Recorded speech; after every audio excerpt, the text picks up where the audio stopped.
Bismillahirrahmanirrahim. Alhamdulillahirabbil alamin. Wa bihi nasta'in ala umuri dunya waddin. Wassalatu wassalamu ala asyrafil anbiya wal mursalin sayyidina maulana Muhammadin wa ala alihi wa sahbihi ajma'in. Berkata Imam Al-Ghazali rahimahullah, nafa'ana bi'ulumihi fid darain. Wahai anakku yang tercinta, seandainya ilmu semata-mata itu cukup bagi engkau dan tidak perlu kepada amalan, maka tidak ada faidahnya seruan suci di tengah malam. Seperti disebutkan Allah Subhanahu wa ta'ala di tengah malam menyeru. Apa ajar Tuhan? Adakah di sana orang yang meminta sesuatu? Adakah di sana orang yang minta ampun? Adakah di sana orang yang bertaubat? Nah, jadi ini menunjukkan bahwa kalau hanya kita punya ilmu semata itu belum cukup tanpa disertai dengan amalan-amalan.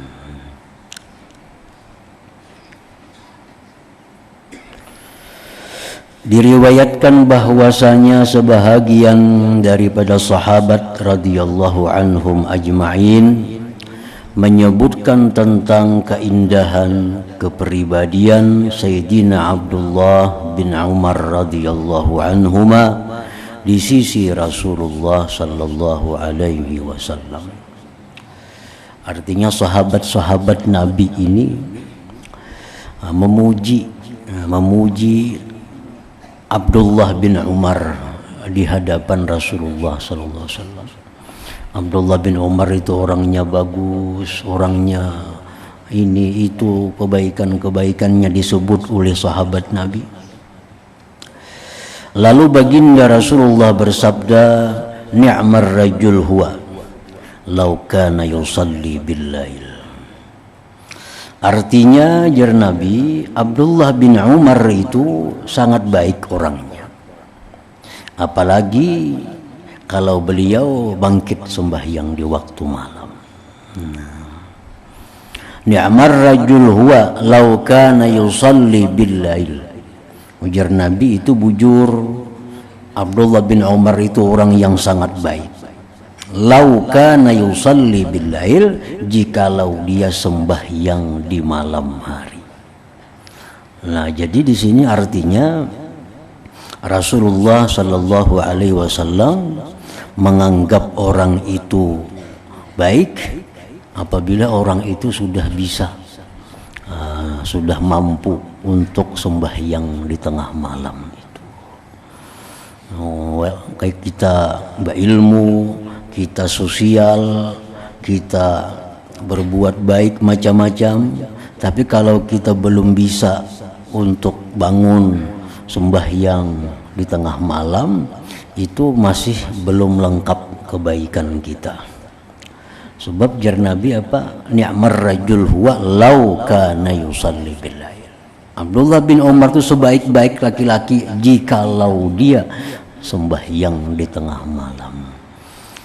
Nah, jadi orang-orang yang bisa istiqamah, orang-orang yang bisa mudawamah rutin selalu salat malam dengan ikhlas karena Allah, itu bisa dijadikan alamat bahwa ini orang adalah orang yang baik, orang yang baik. Tetapi sebaliknya, bagaimanapun orang itu baiknya, masih belum bisa sembahyang sunnah di tengah malam, itu masih belum bisa sepenuhnya dikatakan orang yang baik. Seperti Ibnu Umar tadi. Nah, lanjutan kisah ini sampai kabar ini kepada Ibnu Umar. Padahal dua Ibnu Umar, ujar orang, wahai Ibnu Umar, tadi engkau dipadahkan Nabi orang yang baik jikalau sembahyang malam. Nah, ujar Abdullah bin Umar, sejak itu sampai sekarang aku kada pernah lagi meninggalkan salat malam itu.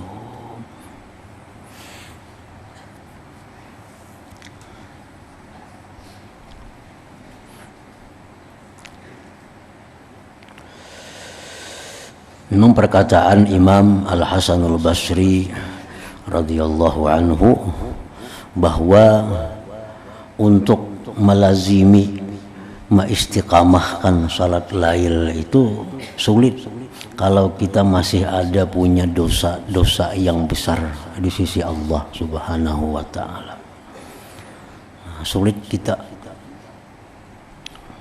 walaupun kita sudah cukup persiapan, siang sudah istirahat, malam sudah lakas guring, tapi kita masih ada dosa-dosa besar yang belum diampuni Allah. Nah, kita akan terpasung oleh dosa itu sehingga kita berat kada kawa melakukan salatul lail, sembahyang di tengah malam itu secara istiqamah. Artinya amun sewaktu-waktu itu bisa aja kawa. Sewaktu-waktu misalnya kita ada kebutuhan lawan Tuhan, misalnya kita ada perlu, nah itu bisa kita sembahyang tengah malam, bayang begitu selesai bisa ampih juga bangun tengah malamnya. Nah itu ngarannya kada istiqamah. Kalau istiqamah terus menerus, baik di kampung, baik waktu di musafir, nah itu berat. Nah, kalau kita masih ada dosa-dosa yang besar.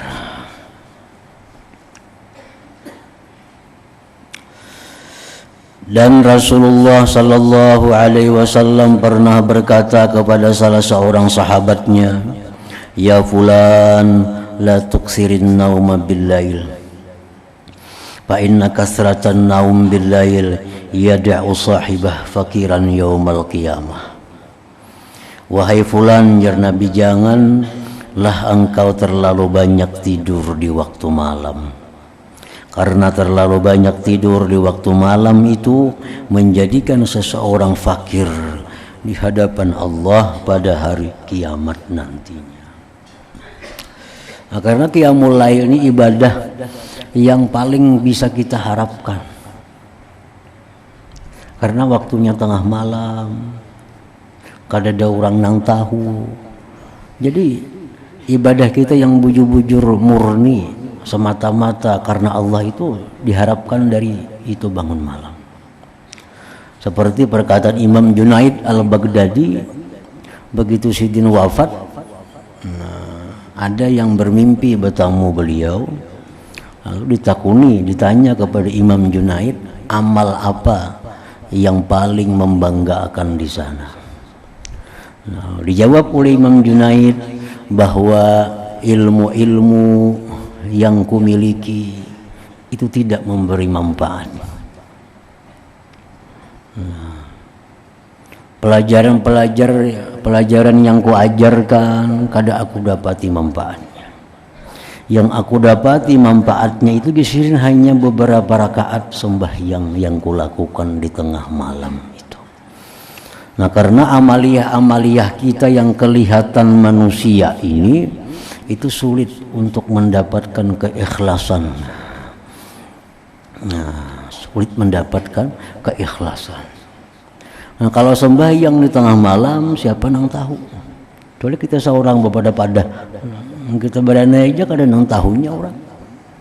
Nah, jadi itu bujur-bujur ikhlas.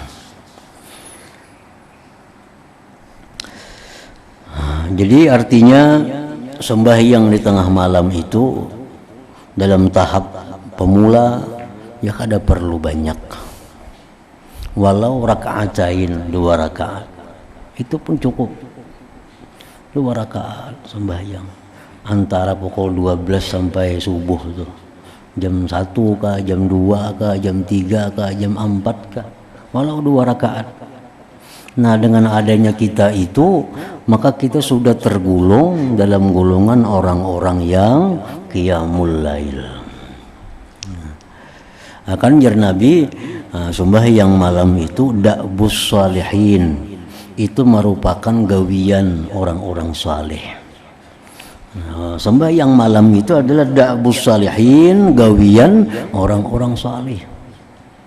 Nah, jadi kita bangun tengah malam umpat juga sembahyang 2 rakaat, kita tak kelompok juga, tak gabung juga dengan orang-orang yang salih itu. Seperti apa yang dikatakan oleh Imam Ghazali, bacalah Quran walaupun beberapa ayat sehari, supaya masuk dalam golongan orang-orang yang baca Quran. Nah, bangunlah malam hari sembahyang sekalipun 2 rakaat supaya masuk dalam golongan orang-orang yang baca Quran, salat tahajud di malam hari.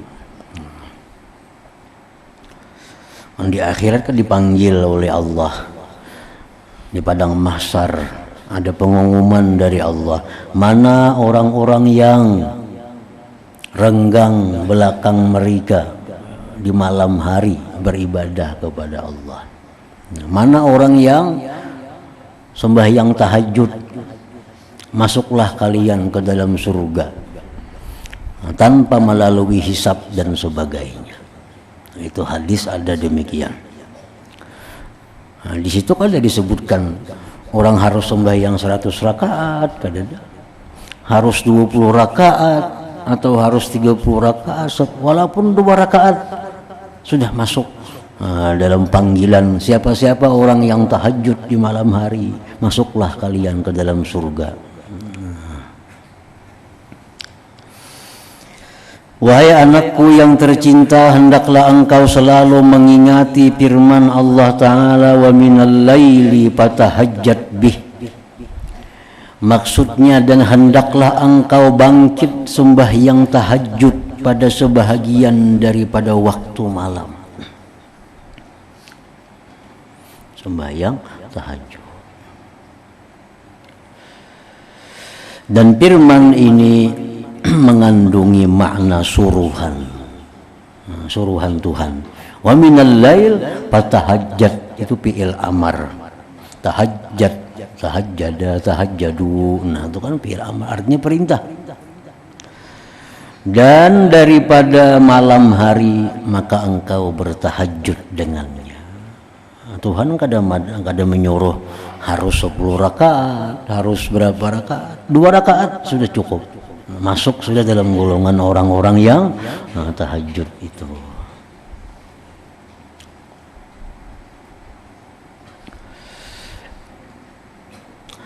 Dan firman ini mengandungi makna suruhan.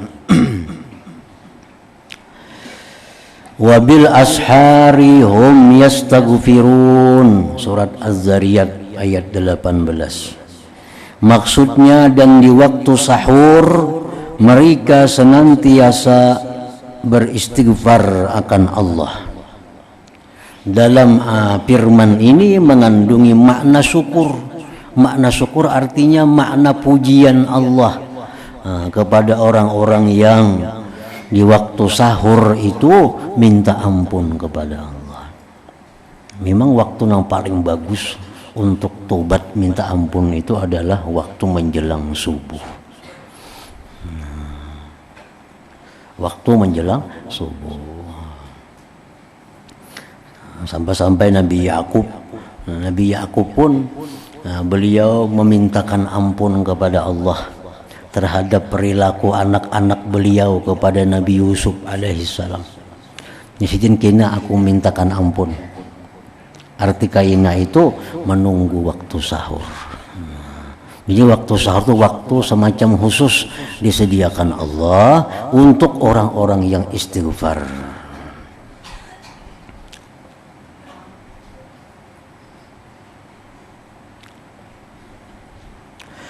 Dan firman-Nya lagi, wal mustaghfirina bil ashar. Maksudnya mereka yang berjaya itu ialah orang yang selalu beristighfar di waktu sahur. Dalam firman ini mengandung peringatan dari Allah bahwa kalau hendak jadi orang yang hebat, kalau hendak jadi orang yang mulia, maka di waktu sahur itu perbanyak istighfar kepada Allah Subhanahu wa taala. Telah bersabda Rasulullah sallallahu alaihi wasallam, thalathatu aswatin yuhibbuha Allah ta'ala, sautud dik, wa sautul ladzi yaqra'ul Qur'an, wa sautul mustaghfirina bil ashar. Artinya, ujar Nabi kita, ada 3 suara yang sangat dicintai oleh Allah.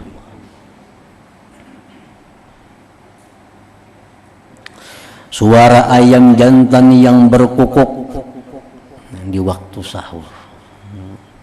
Ayam mengkukuk di tengah malam waktu sahur. Suara orang yang membaca Al-Quran. Yang ketiga, dan suara orang yang beristighfar di waktu sahur. Ini 3 suara yang sangat dirindukan oleh Allah, dicintai oleh Allah subhanahu wa ta'ala.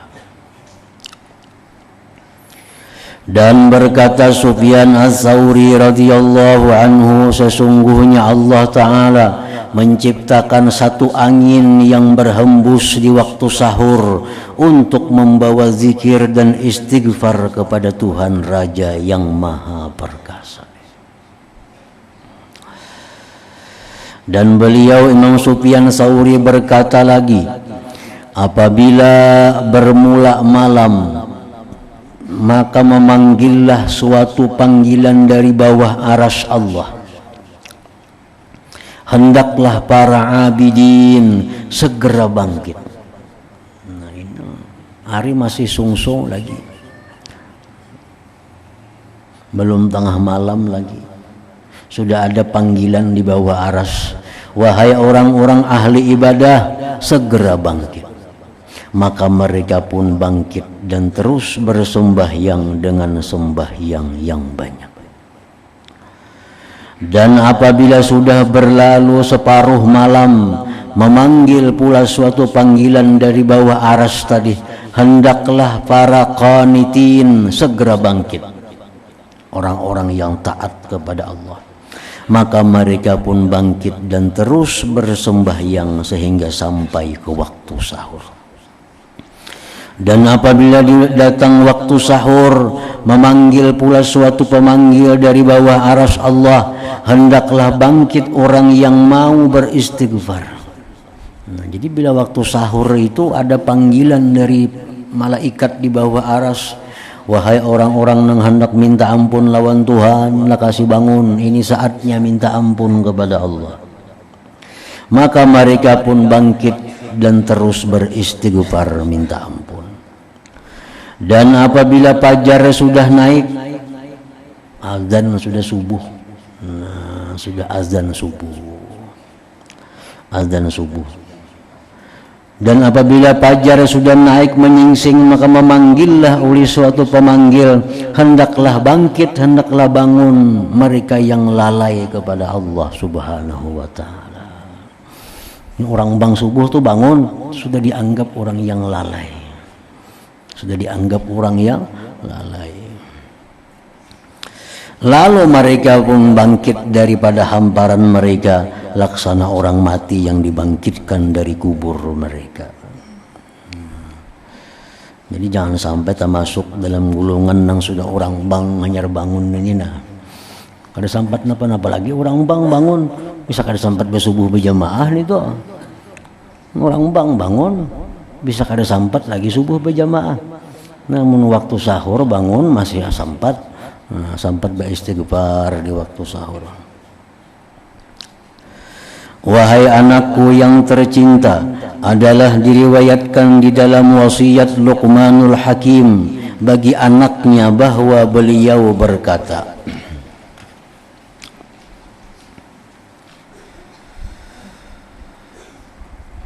wahai anakku yang tercinta, janganlah sampai ayam jantan itu lebih bijak daripada engkau. Jangan sampai ayam itu lebih pintar daripada engkau. Ia berkukuk di waktu sahur, sedangkan engkau masih tidur lagi. Jangan sampai tak pintar ayam pada ikam ya sidin. Menasihati anak sidin. Ayam jantan itu waktu sahur sudah kuciakan kungkukan. Nah ampunnya maka guring lagi.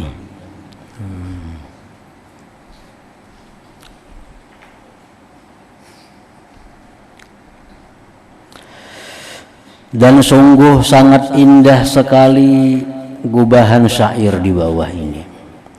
Laqad hatafat fi junhi lailin hamamatun ala fananin wahnan wa inni lanaimu. Kazzabtu wa baitillahi law kuntu ashiqa lama sabaqatni bil bukail hamaimu. Wa az'umu anni haimun zu sababatin li rabbi fala abki wa tabkil bahaimu. Sesungguhnya memanggil-manggil di kegelapan malam burung merpati yang bertinggir di atas kayu. Ia terus saja menangis kerinduan. Sedangkan aku asyik dalam tidurku. Nah, burung-burung merpati itu bertinggir di malam hari, dia menangis karena rindu kepada penciptanya.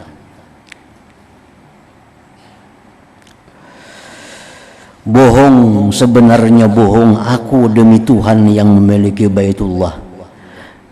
Seandainya aku benar seorang yang asyik, seandainya aku benar orang yang mencintai akan Allah, sudah tentu burung-burung tidak akan mendahuluiku menangis. Kalau aku merasa cinta lawan Allah, itu bohong. Buktinya apa? Dahulu burung menangis daripada aku.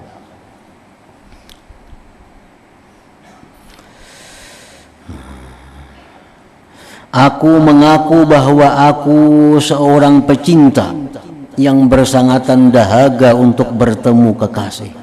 Aku mengaku bahwa aku mencintai Allah. Artinya, aku mengaku bahwa aku cinta kepada Allah. Namun kenapa aku masih belum pandai menangis seperti menangis binatang-binatang itu? Jadi artinya hanya sangkaan kita. Kita menyangka bahwa kita ini sudah cinta kepada Allah. Itu hanya sangkaan kita karena didukung oleh bukti-bukti bahwa kita itu cinta kepada Allah Subhanahu wa ta'ala. Nasihat ke-11, ibadahmu hendaklah mengikuti aturan syara. Wahai anakku yang tercinta, intisari segala ilmu itu ialah bahwa engkau mengetahui cara mengerjakan ketaatan dan ibadah akan Allah Ta'ala.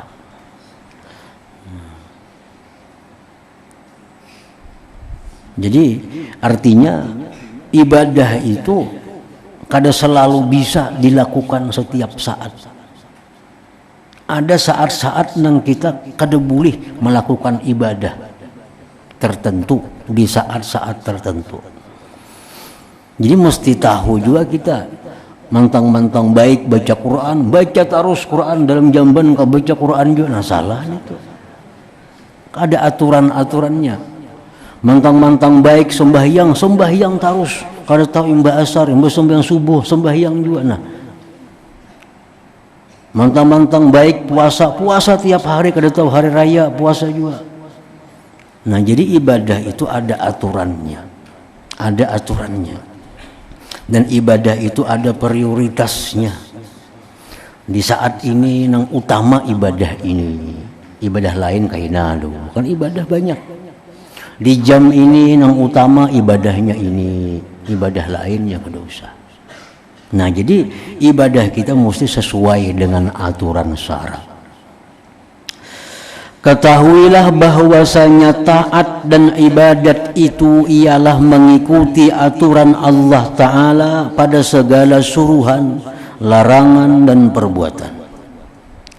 Yaitu segala apa yang engkau katakan dan segala apa yang engkau buat dan yang engkau tinggal hendaklah mengikuti peraturan syariat Allah Subhanahu wa ta'ala.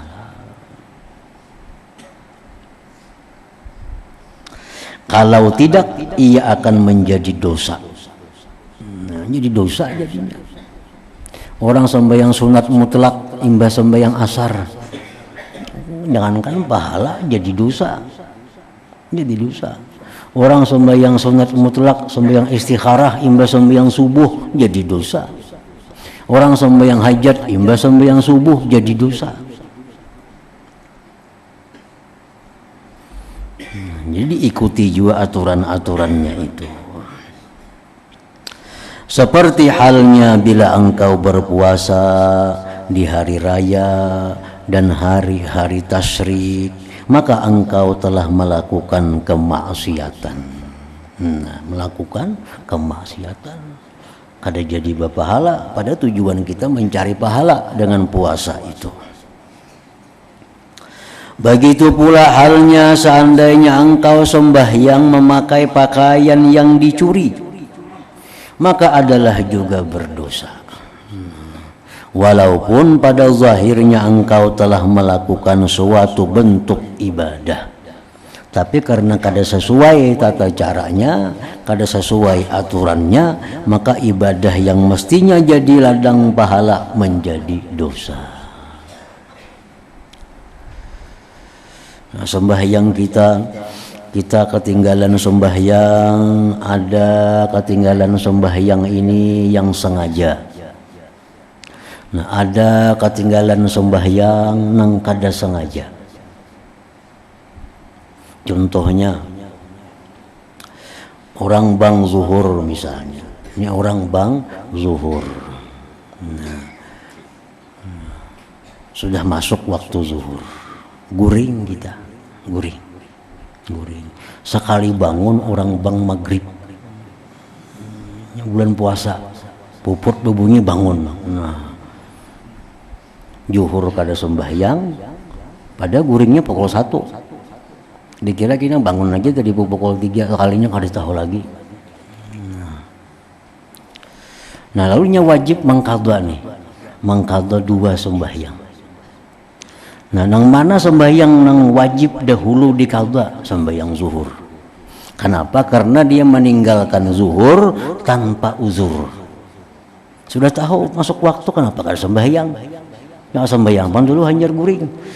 Nah, itu wajib dulu segera diqadha. Segera diqadha. Walaupun maghrib berdudi. Nah, walaupun maghrib berdudi, karena maghrib masih panjang waktunya. Nah, jadi maghrib didiakan aja, karena masih panjang waktunya. Jadi sembahyang zuhur dulu diqadha, asar diqadha, hanyar maghrib. Kalau maghrib ini dianggap masih panjang waktunya. Nah, kalau bangun guringnya pukul 7 sudah, bahannya mau diqadha maghrib pulang. Atau kalau war waktu itu maghrib dulu akan selamatakan dulu. Nah, itu aturan-aturan syariat dalam beribadah kepada Allah.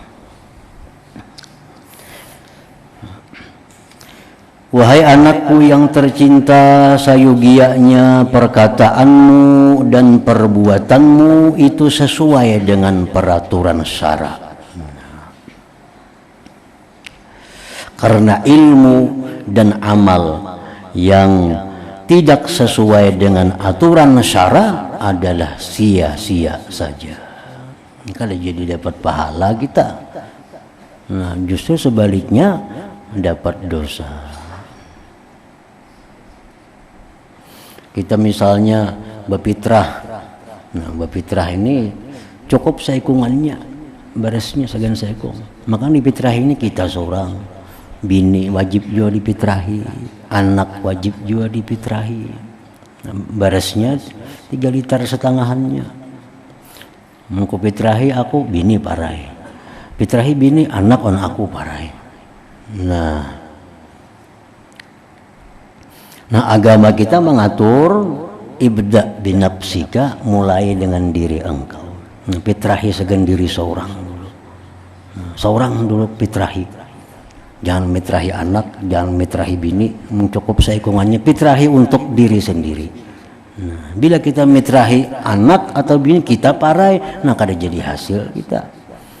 Nah, walaupun berfitrah juga, keluar juga beresnya, tapi caranya luas apa kada pas lawan syariat.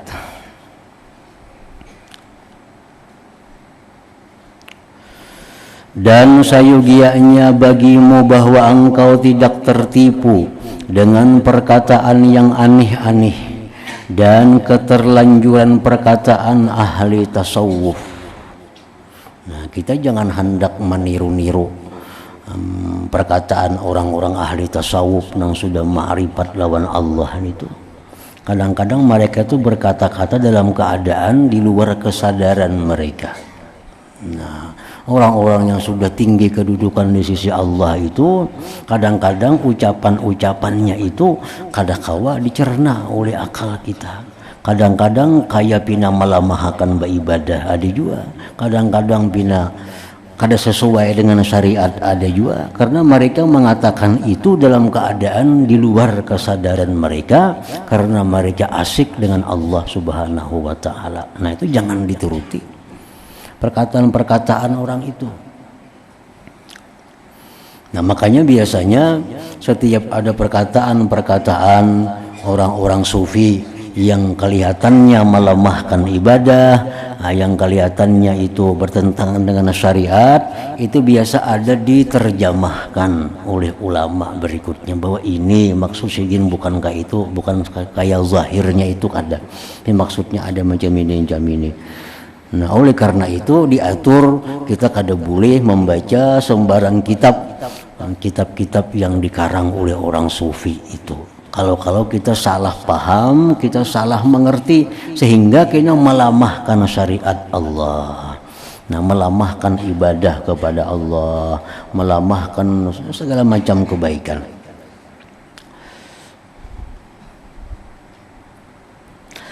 Nah, karena jalan akhirat itu hanya dijalani dengan mujahadah, bersungguh-sungguh dan melawan hawa nafsu, dan memutong dengan pedang riyadhah latihan, bukan dengan perkataan yang aneh-aneh dan ucapan-ucapan yang dirika-rikakan saja. Nah, itu tokoh-tokoh sufi, nah, macam Junaid al-Baghdadi contohnya, itu tokoh sufi. Perkataan sidin itu kadang-kadang membingungkan kita. Nah, padahal sidin itu dahulunya ya berjuang juga, mujahadah juga, beribadah juga siang malam kepada Allah. Cuma sudah beliau berada di kedudukan puncak ma'rifat kepada Allah, kadang-kadang ucapan-ucapan sidin itu kadang-kadang dipahami oleh orang-orang macam kita yang di bawah ini, yang kelihatannya nah kada sesuai dengan pengetahuan kita selama ini.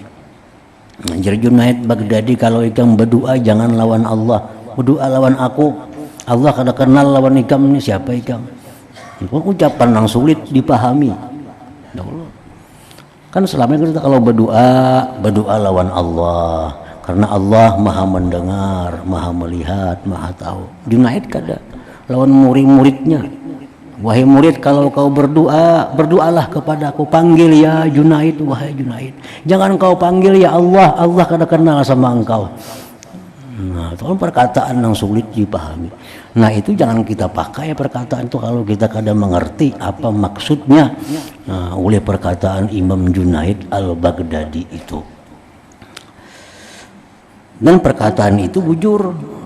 Ampun sidin itu bujur, kada salah, kada bertentangan sebenarnya, cuma melalui jalan-jalan akhirnya ketemu bahwa apa yang dikatakan sidin itu sebenarnya bujur juga.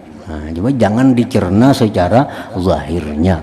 Nah, seolah-olah kita ini kada memerlukan kepada Allah. Nah, pada keadaan jam itu maksudnya. Nah, maksud sidin itu ya antara lain maksudnya kalau ikam ini banyak maksiat lawan Allah, ikam selama ini durhaka kepada Allah, ikam kada usah berdoa lawan Tuhan, Tuhan kada mehirani ikam. Nah, kita minta ampun dulu kepada Allah, baik-baik dulu. Hanyar berdoa lawan Tuhan, nah Tuhan akan kenal kepada engkau.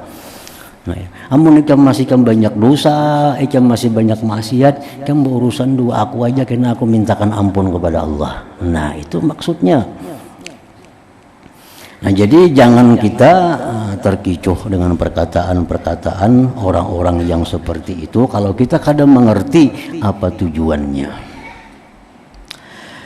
Dan ketahuilah bahwasanya lidah yang tidak dikawal itu, lidah yang tidak dikawal itu, lidah ini kadang-kala dilepas kayak ayam bang, dilepas-lepasnya kadang-kala.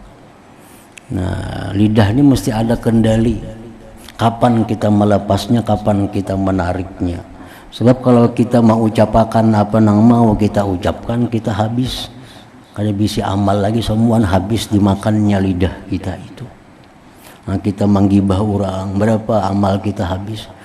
Kita memfitnah orang, berapa pulang amal kita habis. Habis amal kita. Nah, termasuk dosa di mulut adalah menyampaikan setiap berita yang diterima. Itu kada boleh. Jar Nabi, cukuplah engkau itu sudah berdosa bila engkau selalu menyampaikan apa yang kau dengar. Nah, jadi informasi jangan disampaikan. Ada kabar kisahkan, ada kabar kisahkan, ada kabar. Nah, itu kada boleh.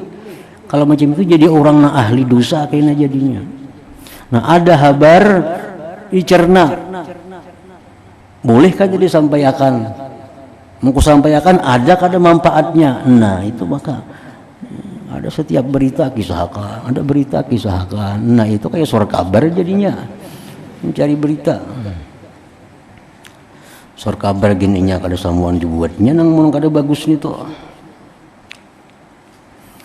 Nah, jadi lidah ini tidak dikawal kada kawa. Kata bahwasanya lidah yang tidak dikawal itu dan hati yang tertutup dan dipenuhi dengan kelalaian dan syahwat adalah merupakan tanda kecelakaan seseorang. Kita kadang mengawal lidah kita. Nah, makanya kita disuruh bakhalwat, disuruh jangan bergaul. Tujuannya apa? Salah satunya agar terjaga lidah ini. Agar terjaga lidah. Makanya suruh kita kurangi bergaul, apalagi dengan orang-orang yang kada jelas. Jangan hendak bergaul. Nah, diam di rumah itu lebih baik. Supaya apa? Antara lain terjaga lidah kita daripada menyebut nang macam-macam. Nah, jadi bagaimana di rumah itu lebih selamat. Tapi jangan bisa telepon, bisa HP sama aja juga. HP situ kamari sama aja juga bergaul ngarannya kada jadi bakhalwat itu.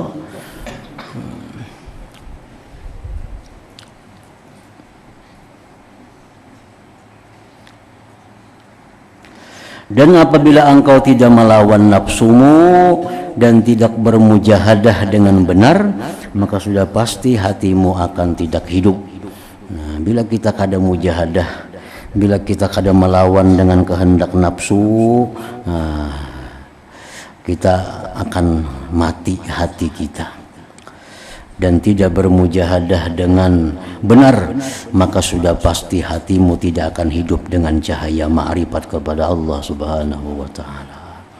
Nah, kemudian nasihat yang ke-12.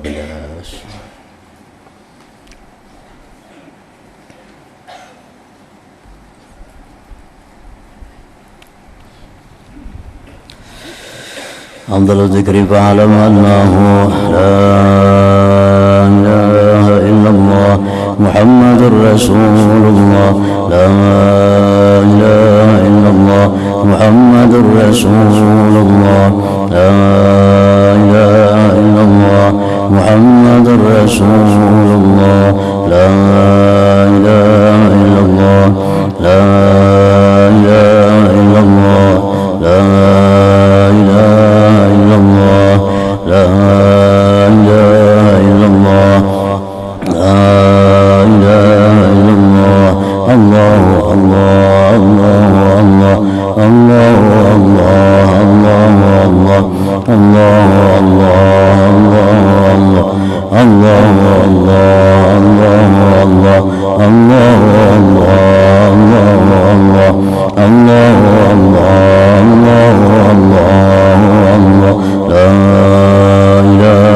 Allah Muhammadur Rasulullah, la ilaha illallah محمد رسول الله لا إله إلا الله محمد رسول الله لا إله إلا الله الفاتحة إياك نعبد وإياك نستعين صراط الذين فيا أيها الراجون منه شفاعة صلوا عليه سلموا تسليما اللهم صل وسلم وبارك عليه